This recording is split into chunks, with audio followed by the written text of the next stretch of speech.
عشان يكون حقيقي فعلا لازم يكون غير مشروط؟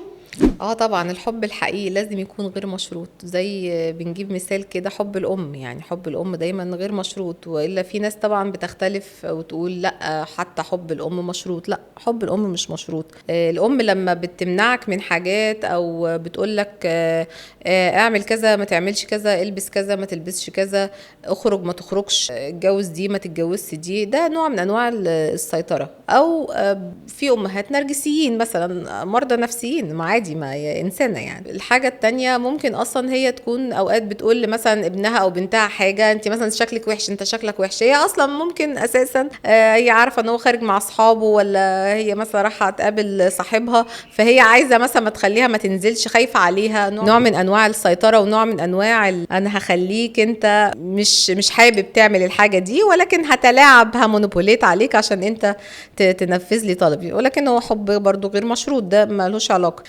طبعا الحب لازم يكون غير مشروط، لأنه ببساطة الحب محتاج قبول، يعني لازم الشخص يبقى قابل اللي قدامه عشان نقول أصلا إن هو بيحبه. هل ان انا احط حدود لنفسي ده معناه ان انا ما بحبكش؟ لا طبعا خالص، بالعكس، ده هو انا بحط حدود لنفسي عشان ابقى انا عارفة اجيب علاقة سليمة في حياتي، يعني ابقى بستيميوليت جود ريليشن ان ماي لايف، بان انا ببقى حاطة الباوندريز بتاعتي، وانا عارفة انا عايزة ايه ومش عايزة ايه، بقبل ايه ما بقبلش ايه، بسمح بايه ما بسمحش بايه، بحترم نفسي كويس وعارفة الليميتس بتاعتي كويس. وطالما انا عارفة كل البوينتس دي، فده اوتوماتيك هيعود على الشخص اللي قدامي، فهلاقي نفسي ان انا بعمل علاقة كويسة جدا وعلاقة صحيحة جدا. فبالعكس ملهاش اي علاقة ان انا اكون بحترم نفسي او حاطة حدودي ان انا ما بحبش اللي قدامي، لا ده انا بحبه وعايزة انجح العلاقة كمان. هل مسمى العلاقة ممكن يدي تلخيص بأي حاجة؟ يعني الأمومة، الأبوة، الأزواج، الأبناء، هل معنى إن أنت أبويا أو أمي فأنت مسموح لك تعمل أي حاجة؟ طبعا ده اكيد ان الاباء والامهات بيستخدموا كلمه انا بابا انا ماما فانا هعمل فيك ما بدالي، ده من ناحيه الاب والام. لكن من ناحيه الولاد لا، هو مش مسموح اصلا برضه ان انت تعمل فيه ما بدالك. ودلوقتي انا شايفه ان الجيل اللي طالع بقى جيل متحدث، وشايفاه ان هو بقى جيل بيخش في arguments كتير قوي، يعني جيل جدلي شويه، اللي هو مش اي حاجه بيرضى بيها، مش اي حاجه بيقبل بيها، مش اي كلام بتقوله له هو بيقول طيب وحاضر، لا بيبتدي يدخل معاكي في الاقناع، واقنعيني وليه، وانا ليا وجهه نظر، وانا احب ان انا اتكلم في وجهه نظري، لا وانا شايف ان أنا مثلا الحاجه اللي هعملها دي هتكون مفيده ليا، ودي حاجه تخصني انا ما تخصكيش انت، او ما تخصكش انت مثلا يا بابا. فطبعا بيبتدي هنا يخشوا في جدال، وهنا بيفتح مجال للحوار ما بين الولاد والاباء والامهات، واتوقع ان ده شيء طبعا هيلثي جدا يعني. إمتى أحكم على العلاقة اللي بينا أو الحب اللي بينا أيا كان مسمى العلاقة إنه بقى توكسيك وبدأ يدمرني أنا نفسيا؟ يعني انا بشوف يا جماعه ان موضوع العلاقات التوكسيك دي هي بتبقى من دي 1 باينه انها توكسيك، من دي 1 باينه انها توكسيك. انا بقى ماليش مزاج امشي دلوقتي، كل واحد بيتحايل على نفسه بطريقه، طب انا بس هخرج شويه، طب اصل انا زهقانه عايزاه مش عارفه يوديني سينما، طب اصل انا بس هقعد شويه يعني قاعده حاسه بملل فواي نوت، اصل انا مش بحبه، اصل انا اصلا مش هتجوزها، اصل انا مش هبقى معاها، اصل انا مش هكمل، ده انا بس هتسلى يومين.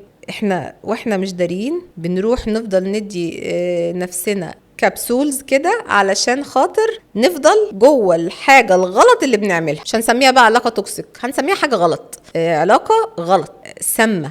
يعني توكسيك دي احنا بندلع العلاقه، بنحسس كده الناس ان هي حاجه يعني كده ترندي، لا هي علاقه سامه خطر. ومش بس ده في العلاقات اللي فيها حب وارتباط وجواز بس، لا حتى ما بين الاصحاب لازم نخلي بالنا جدا.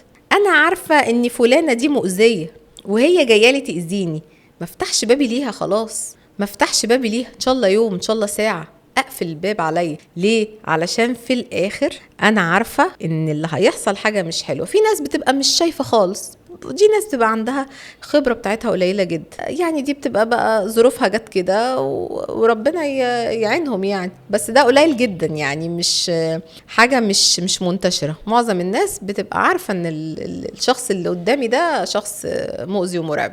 الجملة المشهورة بتاعت معلش أنا مضطرة أطلع من العلاقة دي بس ده أحسن عندك والله. يعني هل ده فعلا حقيقي؟ هل ده ممكن يبقى؟ لا انا افتكرتك هتقولي لي انت عايزه رد. لا. لا يعني اصل انا لما حد يجي يقول لي انا هطلع من حياتك عشان مش في 60 داهيه، يعني في 60 داهيه، في 60 داهية فعلا، ما تطلع ولا تغور ولا في 60 داهية ايه اصلا. ما فيش حد يجي يقول لحد انا هطلع من حياتك علشان انتي تبقي احسن. ده طبعا يعني امور ناس جبانة، ناس ما بتعرفش تواجه، ناس ما عندهاش من الشجاعة انها تقول انا فشلت او انا مش قادر او انا مش عايز. الثلاث جمل دول اتوقع ان هم جمل مهمين جدا. لو كل واحد فكر كده قبل ما يروح للبنت اللي هو داخل معاها في علاقه، فبدل ما يقول لها اصلا انا هسيبك علشان تشوفي اللي افضل مني، وهسيبك علشان انا حسيت ان انا بضيع حياتك وعمرك وكده، هتقول لها ان انا مش عايز او لقيت واحده تانية فهروح لها. يعني انت هتقعد كده فاضي مش هتعمل حاجه تاني؟ يعني انت هتخلص العلاقه دي، هتقفل العلاقه دي ورايح هتقعد بقى تشوف تعمل الانر وورك بتاعك، ولا انت اصلا لاضم مع واحده تانية اساسا وبعدين بتنقل من هنا لهنا، فبتدي مبرر سخيف وبتحاول تبان ان انت بني ادم يعني نبيل وكذا. فلا، ما اتوقع ان ده مش كلمه اصلا ننهي بيها علاقه. والشخص اللي يجي يقول لي كده اقول له في 60 ده. محمد منير قال طلب السماح حبيبي، لو جه طلب السماح وانا سامحته ده معناه ان انا لازم ارجع له؟ ما هو طلب السماح بعد ايه؟ يعني السماح ده طلب السماح، طلب السماح لما يكون اتأخر عليا شوية مثلا، سابني لطعني 5 دقايق في الشارع مجاش او في مكان قاعدة. طلب السماح لما يكون مثلا نسي يقول لي الساعة 12 كل سنة وانتي طيبة، قالها لي 12 و5، يطلب السماح.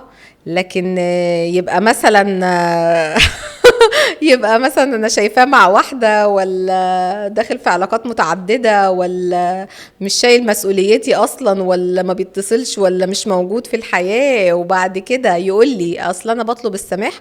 لا انا اسفه، ما فيش سماح هنا.